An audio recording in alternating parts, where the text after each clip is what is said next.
Olá, meu nome é Roberto Falcão, eu sou professor de língua portuguesa e de literatura há mais de 30 anos e eu quero falar sobre o dia de hoje, o dia 31 de março de 2019, porque hoje se comemoram os 50...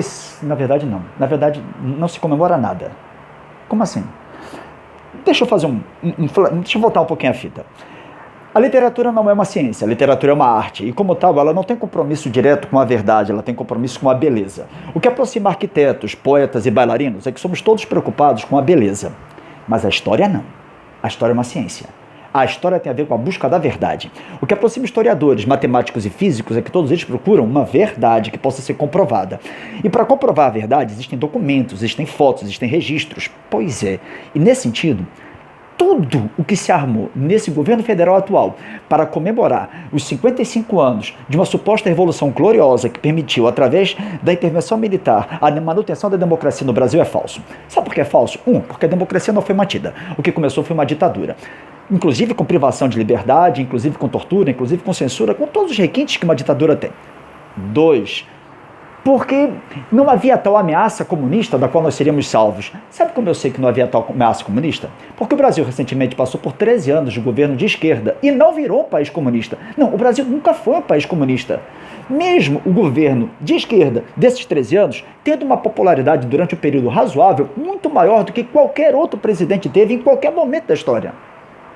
Não, mas peraí. Então, pelo menos, houve uma revolução. Não, também não houve uma revolução. Sabe por que não houve uma revolução?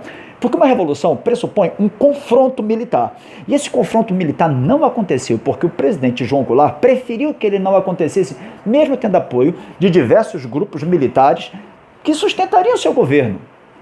E o último, o mais impressionante de tudo, é que não foi no dia 31 de março, foi no dia 1º de abril. O dia da mentira. Isso fala muito do nosso governo.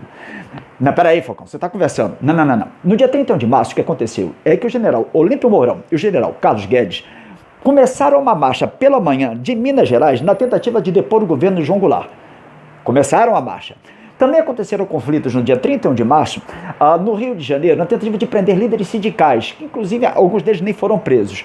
Isso aconteceu no dia 31 de março. Nessa mesma hora, o presidente João Goulart estava no Palácio das Laranjeiras, local de despacho no Rio de Janeiro, exercendo a função de presidente.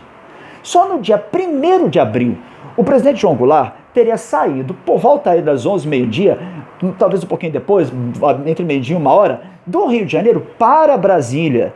Veja, o confronto que aconteceu de fato e que é marcado como grande confronto de assunção do processo do regime militar no Brasil, aconteceu na Cinelândia, no dia 1º de abril. E sim, tropas militares já começaram abrindo fogo contra manifestantes que queriam a manutenção de Jango e da Constituição.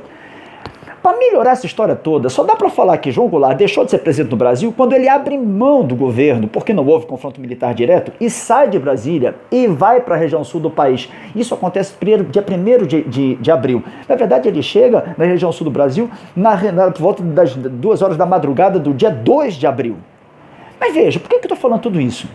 Porque nós estamos vivendo um processo muito estranho. Porque a impressão que dá é porque nós não gostamos do fato de que o golpe militar, que foi um golpe, seja tratado como golpe militar, e estamos querendo agora dar uma de poetas, reinventando a história.